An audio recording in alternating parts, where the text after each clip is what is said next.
सारी गेम्स। दोस्तों rectification of errors हम कर रहे हैं, जिससे रिलेटेड मैंने फर्स्ट पार्ट ऑलरेडी बनाया हुआ है। आई होप आपने वो जरूर देखा होगा। इन केस मिस हुआ है तो जरूर देखेगा, क्योंकि आज जो मैं आपको काम करवाने वाली हूँ वो उस ही वीडियो के आगे कंटिन्यूशन है। अगर आपने वो वीडियो नहीं देखी है तो आपको आज का कॉन्सेप्ट बिल्कुल भी क्लियर नहीं होगा। आज मैं आपको बहुत सारे एग्जांपल्स करवाऊंगी टू साइडेड एरर्स के, जिससे कि आपका कॉन्सेप्ट बिल्कुल क्लियर हो जाएगा। मगर दोस्तों वीडियो को स्टार्ट करने से पहले कहना चाहूंगी कि मेरी वो जो प्रीवियस वीडियो है उसका लिंक आपको डिस्क्रिप्शन में दिया गया, वहां से देख सकते हैं। और चैनल को सब्सक्राइब जरूर कर दीजिएगा। दोस्तों आप वीडियोस देखते जरूर है, बट आप चैनल को सब्सक्राइब नहीं करते, तो प्लीज चैनल को सब्सक्राइब कीजिए, बेल आइकन प्रेस कीजिए, ताकि जैसे ही मेरी वीडियोस ऑनलाइन आएंगी आपको उसकी नोटिफिकेशन मिले। आप मेरे साथ ज्यादा से ज्यादा जुड़ने की कोशिश कीजिए, और वीडियो पसंद आए तो उसे लाइक जरूर कीजिएगा, कमेंट कीजिएगा, दोस्तों के साथ शेयर जरूर कीजिएगा।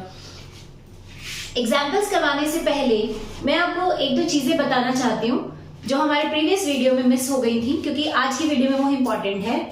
हमारे पास देखिए जो एरर्स होती हैं, वो टाइप्स ऑफ एरर्स तो हमने पढ़ा, बट बेसिकली हम ये कह सकते हैं कुछ एरर्स ऐसी होती हैं जो हमारे ट्रायल बैलेंस को अफेक्ट नहीं करती। ट्रायल बैलेंस को अफेक्ट नहीं करने का मतलब कि आपका ट्रायल बैलेंस जब बनाएंगे उसकी डेबिट साइड और क्रेडिट साइड दोनों का टोटल इक्वल आएगा, तो जिससे अकाउंटेंट को ये लगेगा कि उसने कोई एरर नहीं की और वो आगे बुक्स ऑफ अकाउंट्स मेंटेन कर लेगा। बट ऐसा नहीं है। कुछ ऐसी एरर्स हैं जो ट्रायल बैलेंस में नहीं पकड़ी जाती, और उन्हीं एरर्स को हम कहते हैं टू साइडेड एरर, जो हम टॉपिक कर रहे हैं। और दूसरे टाइप की एरर्स ऐसी होती हैं जो हमारे ट्रायल बैलेंस को अफेक्ट करती हैं, जिसे हम वन साइडेड एरर कहते हैं। ट्रायल बैलेंस को अफेक्ट करने का मतलब कि जब हम ट्रायल बैलेंस बनाएंगे तो उसका डेबिट साइड क्रेडिट साइड के इक्वल नहीं आएगा, जिससे अकाउंटेंट को पता चल जाएगा कि उसने कहीं ना कहीं कोई मिस्टेक की है। वन साइडेड एरर को हम नेक्स्ट पार्ट में पढ़ेंगे। आज हमारा फोकस है इस पर, ठीक है। मगर इसकी एग्जाम्पल करने से पहले ये इंपॉर्टेंट चीज है जो आपको पता होनी चाहिए, अंडरकास्ट एंड ओवरकास्ट। क्या होता है अंडरकास्ट? अंडरकास्ट का मतलब होता है किसी चीज की वैल्यू कम रिकॉर्ड कर देना, ठीक है, कम यानी कि लेस। लाइक एक एग्जांपल लेते हैं, हमने गुड्स खरीदा है, goods purchased from Sohan rupees, जिसकी वर्थ रुपीज 1000, ठीक है। आपने गुड्स परचेज तो किया है 1000 का, बट रिकॉर्डेड क्या किया आपने उसको? Recorded as 100। इसका मतलब क्या बना? 1000 की चीज थी मगर आपने 100 भी रिकॉर्ड किया, यानी वैल्यू को आपने कम रिकॉर्ड कर दिया, है ना। तो अगर ऐसा केस होता है उसे हम बोलते हैं अंडरकास्ट। और ओवरकास्ट इसका उल्टा हो जाएगा। उल्टा मींस कि कोई ट्रांजैक्शन की जो एक्चुअल वैल्यू है उससे ज्यादा की वैल्यू आपने रिकॉर्ड कर दी, ठीक है। तो अंडरकास्ट का क्या इफेक्ट पड़ता है उसको मैं आपको एक बार लेजर के थ्रू बता देती हूँ। अंडरकास्ट का देखिए, अगर हम जर्नल एंट्रीज की बनाते हैं तो हमारी क्या एंट्री बनती है? Goods purchase from Sohan. अगर मैं सोहन से गुड्स परचेज करती हूँ तो purchase account debit to Sohan, ये थी हमारी एंट्री। हमने 1000 की बजाय रिकॉर्ड क्या किया? 100, ठीक है। हमने ये एंट्री रिकॉर्ड कर दी, और इसी रॉन्ग एंट्री के साथ हम आगे रॉन्ग लेजर भी बना देंगे, है ना। तो रॉन्ग लेजर कैसे बनेगा? जैसे कि ये है हमारा परचेज अकाउंट, ठीक है, इसकी डेबिट साइड और ये है इसकी क्रेडिट साइड। एक सिंपल सा लेजर बना रही हूं मैं आपके लिए। और ये है हमारा सोहन का अकाउंट, और ये है हमारा डेबिट साइड, ये है हमारा क्रेडिट साइड, ठीक है। ये लॉजिक समझा रही हूं मैं आपको, फिर बताऊंगी कि ये लॉजिक क्यों क्लियर करवाया है मैंने। अब purchase account debit to Sohan है, यानी डेबिट में परचेज के साथ हम 100 रुपीज लिखेंगे, क्योंकि परचेज अकाउंट में 100 रुपए डेबिट होने चाहिए। और सोहन के अकाउंट में हमने कितने ट्रांसफर करने हैं? क्रेडिट साइड पर 100 हमने कर दिए। अब बाद में हमारे सामने बिल आया और हमने देखा कि अरे हमने सामान खरीदा था 1000 का, लेकिन हमने रिकॉर्ड तो सिर्फ 100 के हैं, यानी 900 रुपीज कम लिख दिए। अब क्या अकाउंटेंट इसको कट कर सकता है? नहीं, ना फ्लूट लगा सकता है। तो वो इसको रेक्टिफाई करने के लिए क्या करेगा? देखो 1000 में से 100 रुपीज तो ऑटोमेटिकली लिखे जा चुके हैं, अब सिर्फ 900 रुपए जो कम रह गए हैं, यानी कि उसको 900 से और बढ़ाना है। तो जब बढ़ाना होगा आप खुद सोचिए किस साइड लिखना चाहिए मुझे? 900 किस साइड लिखना चाहिए जिससे कि ये 1000 बन जाए? Yes correct, debit side. तो अगर मैं 900 को डेबिट साइड लिखूंगी तभी तो ये 1000 बनेगा, और इधर 900 क्रेडिट साइड में लिखूंगी तब ये 1000 बनेगा, ठीक है ना। तो इससे हमें क्या क्लियर होता है कि अगर अंडरकास्ट का केस हो, ठीक है, तो हमें रेक्टिफिकेशन करते समय जो डिफरेंस अमाउंट है वो हमेशा सेम साइड लिखनी है। ठीक है, सेम साइड लिखने का मतलब रेक्टिफिकेशन करते समय परचेज डेबिट है ना, देखिए तो वो डेबिट ही रहना चाहिए। सोहन अगर क्रेडिट में लिखा है तो क्रेडिट में ही रहना चाहिए, एंट्री यही रहेगी, सिर्फ डिफरेंस हम लिख देंगे। ठीक है, ये है हमारा अंडरकास्ट का केस। अब बात करते हैं हम ओवरकास्ट का केस। ओवरकास्ट का मतलब कोई चीज आपने ज्यादा लिखी है, यानी कि मोर लिखी है। इसी एग्जांपल में हम देखते हैं, गुड्स परचेज किया था सपोज हमने 100 का, बट रिकॉर्डेड हमने कर दिया एज 1000। ठीक है, मतलब समझ आ रहा है आपको कि जो चीज 100 रुपए की थी उसको हमने 1000 रुपए लिखा, तो यानी हमने रॉन्ग एंट्री ये करी है। तो इसके अकॉर्डिंग हमने लेजर भी रॉन्ग पोस्ट किया होगा, है ना। Purchase account debit to Sohan, हमने डेबिट में डाले होंगे 1000 और सोहन के क्रेडिट वाले साइड पर हमने डाले होंगे 1000। ठीक है, अब मुझे एक बात बताइए, ये तो गलती हो गई, हमें 1000 थोड़ी ना रखने थे, हमें तो 100 रुपीज रखने थे, यानी 900 रुपए ज्यादा लिख दिए। अब 900 रुपए ज्यादा लिखे हैं तो वो 900 रुपए कम भी तो करने पड़ेंगे, और कम करने के लिए किस साइड लिखना चाहिए मुझे? 900। खुद सोचिए, अगर मैं 900 यहां लिख दूंगी तो वो तो टोटल 1900 हो जाएगा, 1000 ये 900 ये 1900 हो जाएगा, तो ये तो गलत हो गया। ठीक है ना, तो हमें क्या करना है, इसको ठीक करने के लिए जो डिफरेंस अमाउंट है वो इधर लिखनी पड़ेगी, अपोजिट साइड पर, तभी तो डेबिट माइनस क्रेडिट 100 बचेगा, 1000 माइनस 900 तभी तो 100 रुपीज बचेगा। और इसी तरह अगर यहाँ क्रेडिट में लिखा है तो ये 900 हमें डेबिट साइड लिखना पड़ेगा। तो ये तो हो गया लॉजिक। अब सिंपल सी बात है कि अगर क्वेश्चन में आपको ओवरकास्ट का केस नजर आए, यानी इस तरीके का, तो आपको क्या करना है, हमेशा एंट्री को अपोजिट कर देना है।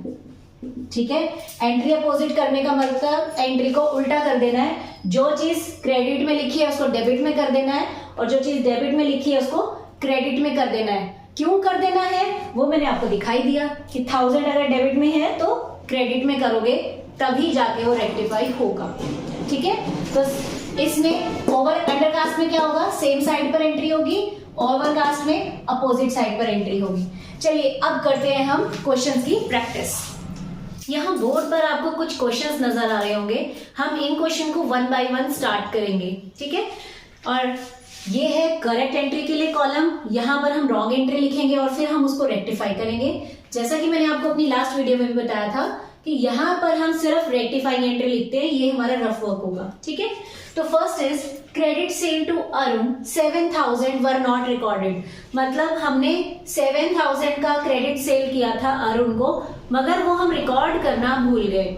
अब सिंपल लॉजिक है, अगर आप कोई एंट्री ही रिकॉर्ड करना भूल गए तो इसका मतलब रॉन्ग एंट्री तो कहीं है ही नहीं, ना तो आपने कोई रॉन्ग एंट्री की, करेक्ट एंट्री आप कर ही नहीं पाए क्योंकि आप भूल गए, तो सीधा ही जो करेक्ट एंट्री है वही रेक्टिफाई एंट्री बन जाती है ऐसे केस में। और ये कौन सा एरर है? एरर ऑफ ओमिशन, जहां पर हम पूरा का पूरा एंट्री को ही लिखना भूल गए। ठीक है, टाइप्स ऑफ एरर्स पर एक वीडियो मैंने ऑलरेडी बनाई है, आई बटन में आपको उसका लिंक नजर आ रहा होगा, वहां से देख सकते हैं।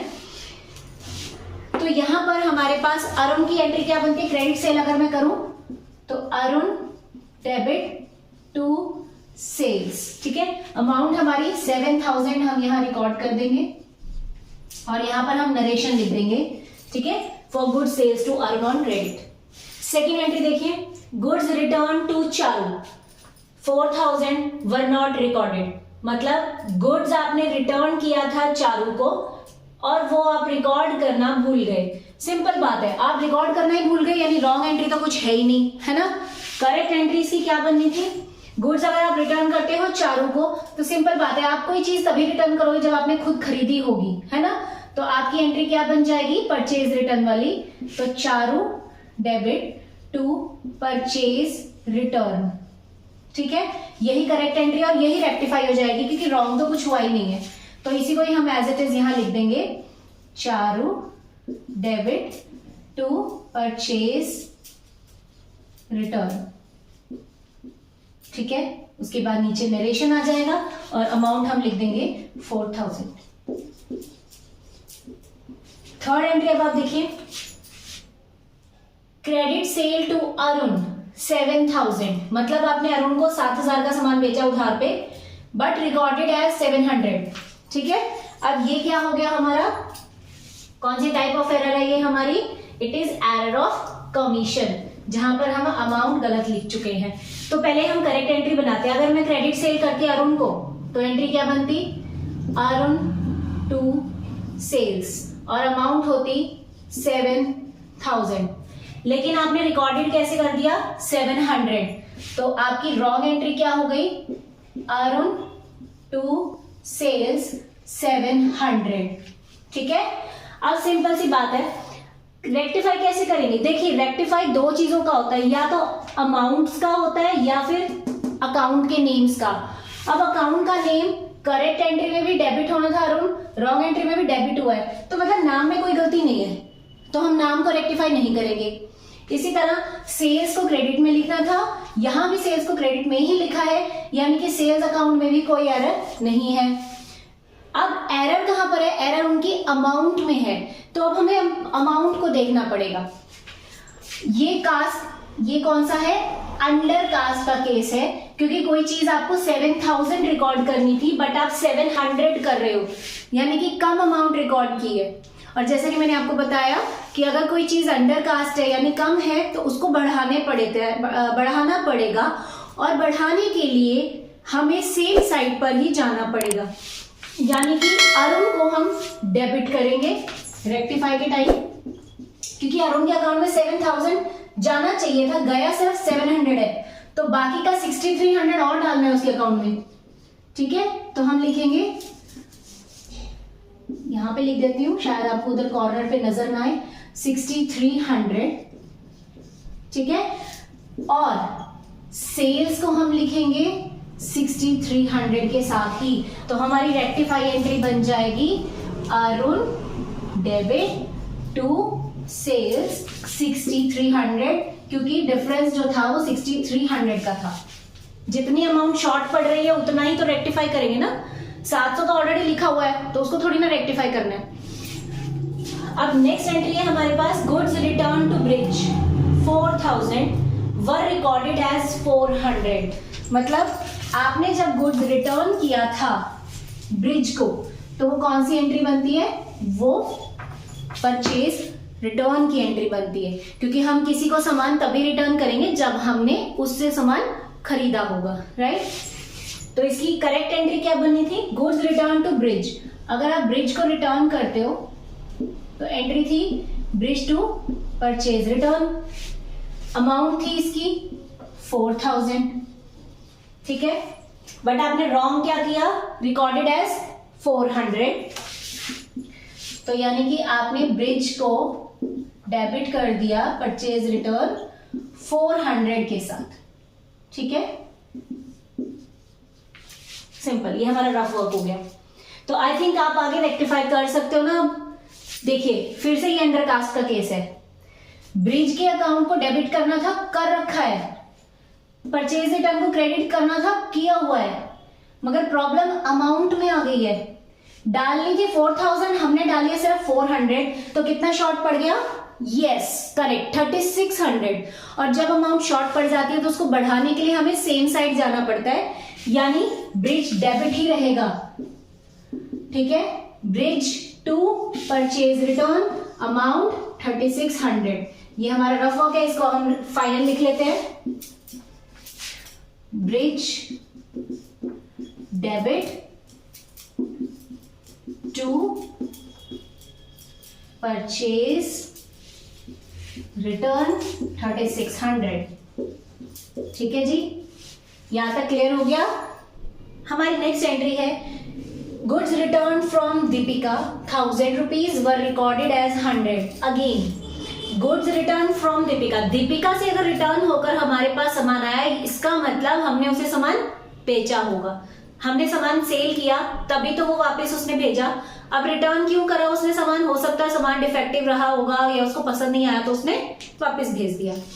तो हमारी करेक्ट एंट्री क्या बनती है, अगर कोई हमें सामान रिटर्न करता है तो हमारी एंट्री बनती है sales return account debit to Deepika, ठीक है ना, करेक्ट एंट्री। और वैल्यू है इसकी 1000 रुपीज, बट हमने रॉन्गली क्या रिकॉर्ड कर दिया, रिकॉर्डेड एज 100, मतलब हमने एंट्री की sales return account debit to Deepika as ₹100।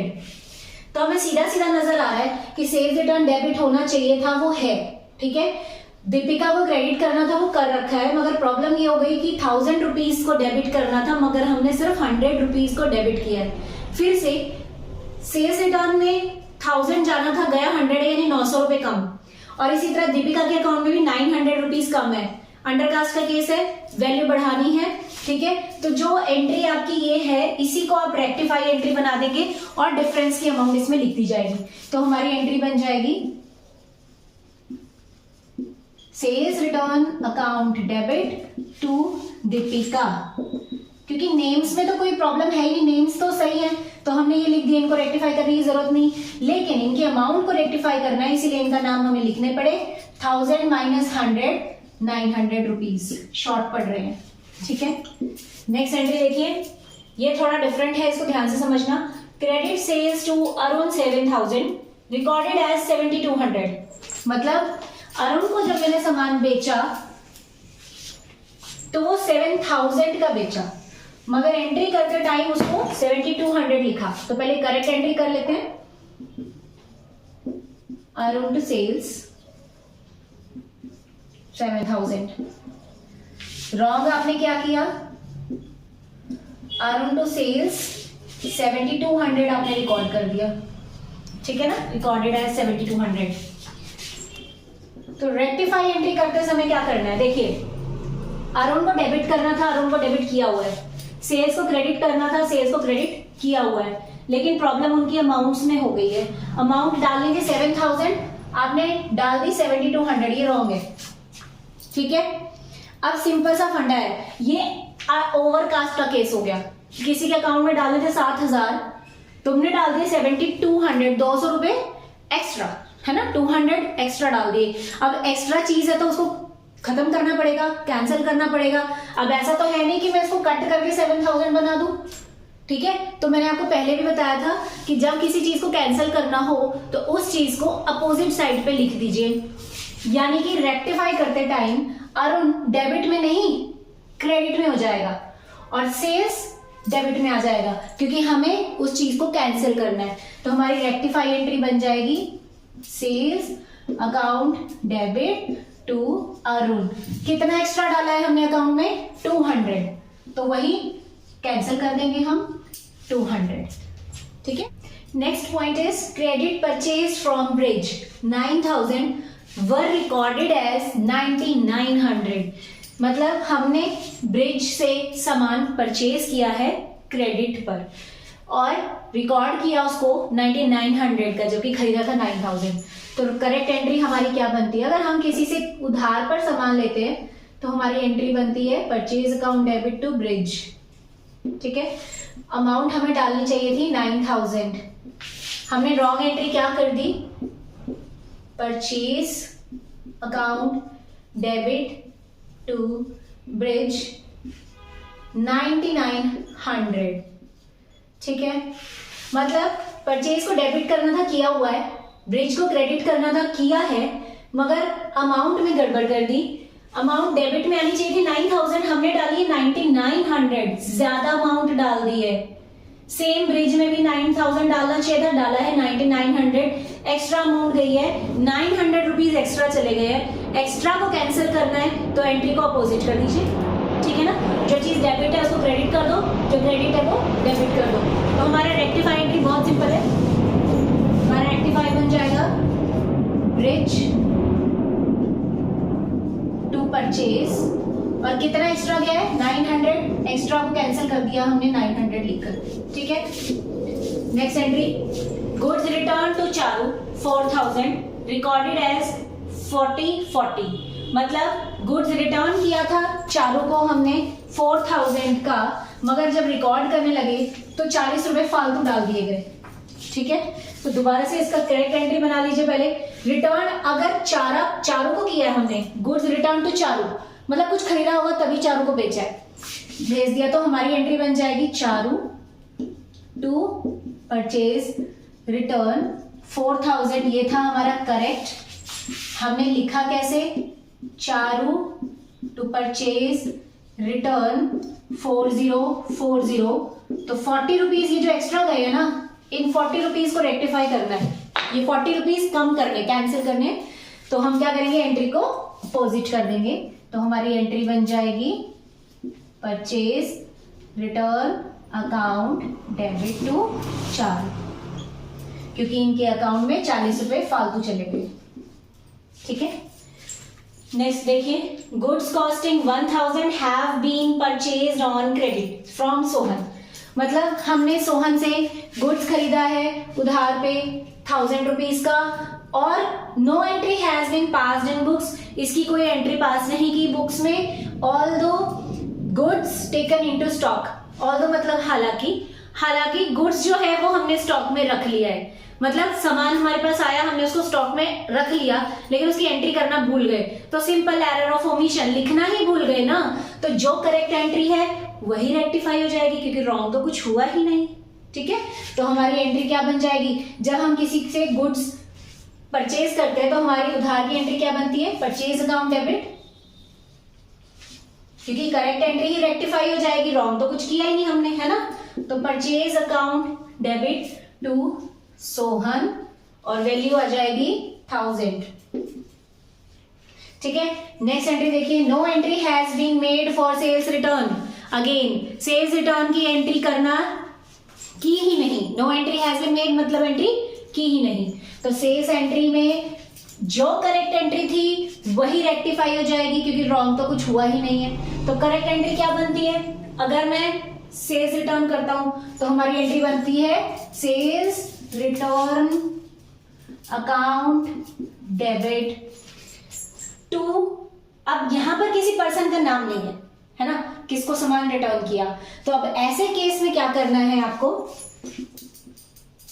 यहां पर जब हम सामान किसी को बेचते हैं उधार पर, तो वो इंसान हमारे लिए डेटर होता है। ठीक है, तो अगर वो रिटर्न होकर हमारे पास आया है तो ऑब्वियसली डेटर ने हमें रिटर्न किया है, तो हम यहाँ वर्ड यूज करेंगे डेटर्स अकाउंट, क्योंकि किसी इंसान का नाम लेने के लिए तो हमारे पास कोई नेम है ही नहीं ना क्वेश्चन में, तो हम यहाँ डेटर्स वर्ड यूज कर लेंगे और अमाउंट लिख देंगे 500।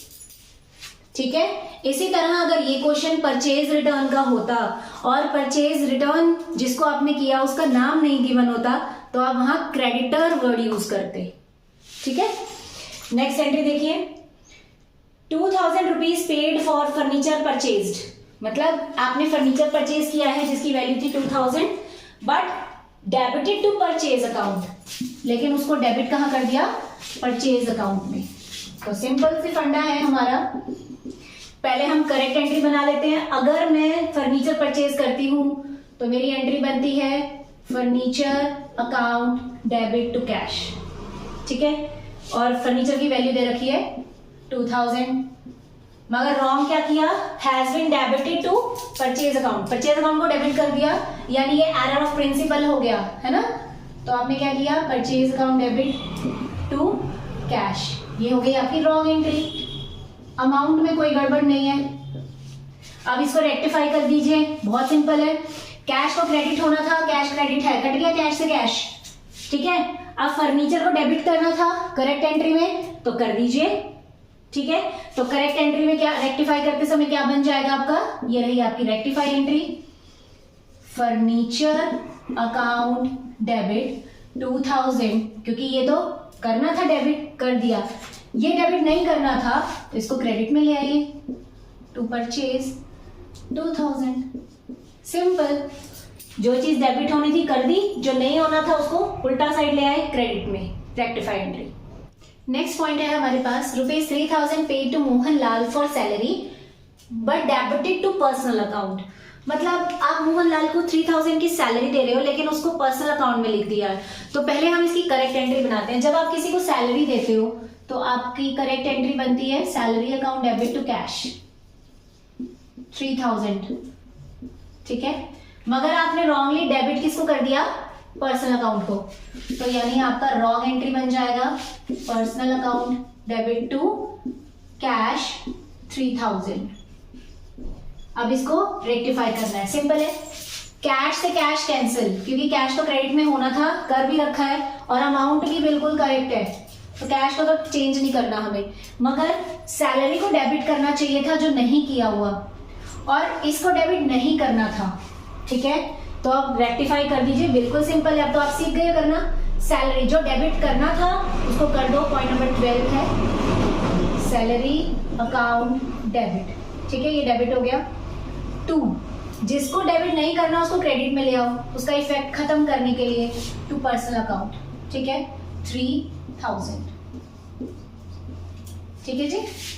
नेक्स्ट एंट्री देखिए, An amount of 1200 spent on annual whitewashing was debited to building account। हम हर साल अपनी बिल्डिंग की व्हाइट वॉश करवाते हैं, मगर हमने उसको बिल्डिंग अकाउंट में डाल दिया है। अगर आप कोई चीज रेगुलर बेसिस पर करवा रहे हो, हर साल करवा रहे हो, तो वो रेवेन्यू नेचर होता है, ठीक है, यानी ये आप बिल्डिंग की रिपेयर करवा रहे हैं, कोई एसेट नहीं बन रही है आपके पास, तो ये प्रिंसिपल वाला एरर हो गया। तो इसके लिए हम क्या करेंगे, पहले करेक्ट एंट्री बना लेते हैं। अगर आप व्हाइट वॉश रेगुलर बेसिस पे करवा रहे हो, यानी आप एक तरह से बिल्डिंग की रिपेयर करवा रहे हो, तो एंट्री बननी थी रिपेयर टू कैश, ठीक है, और अमाउंट है 1200, मगर आप उसको रॉन्गली डेबिट किस में कर रहे हो, बिल्डिंग अकाउंट में, ठीक है, तो बिल्डिंग को डेबिट करा है आपने, एरर कर दिया, टू कैश 1200। अब सिंपल कर लीजिए, बहुत इजी, अब तो आप सीख गए हो, कैश से कैश कैंसिल, अमाउंट भी सही है, ठीक है, रिपेयर को डेबिट करना था, नहीं किया हुआ तो कर दो, रेक्टिफाई करते समय रिपेयर डेबिट में आ गया 1200, ये डेबिट में नहीं होना चाहिए, इसको उठा के क्रेडिट में ले आइए, टू बिल्डिंग 1200, सिंपल, ठीक है। Next point is an extension, an amount of 2500 spent on extension of machinery. Extension क्या होता है कि मशीनरी की वैल्यू को बढ़ा देना, उसमें कोई ऐसी चीज इंट्रोड्यूस डाल देना जिससे कि उसकी वैल्यू इंक्रीज हो जाती है, प्रोडक्शन कैपेसिटी बढ़ जाती है, यानी आप मशीनरी को एक तरह से बढ़ा रहे हैं, मगर आप उसको डेबिट कर रहे हो वेजेस में। अब मशीनरी तो एसेट है, लेकिन आप उसको वेजेस मान रहे हैं, तो गलती कर रहे हैं।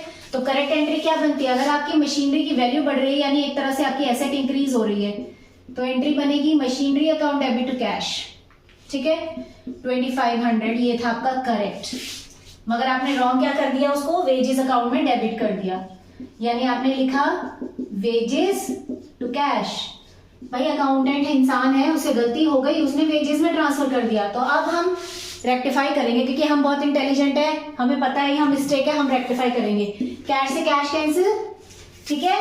अब एंट्री बना लीजिए, बिल्कुल सिंपल है, आप बना लेंगे, यस, मशीनरी को डेबिट करना है, कर दीजिए, क्योंकि मशीनरी को डेबिट होना चाहिए था, जो कि नहीं किया हुआ, तो रेक्टिफाई कर दो 2500। इसको डेबिट नहीं करना था, तो इसको उठा के उल्टी साइड लिख दो, यानी कि क्रेडिट साइड, ठीक है।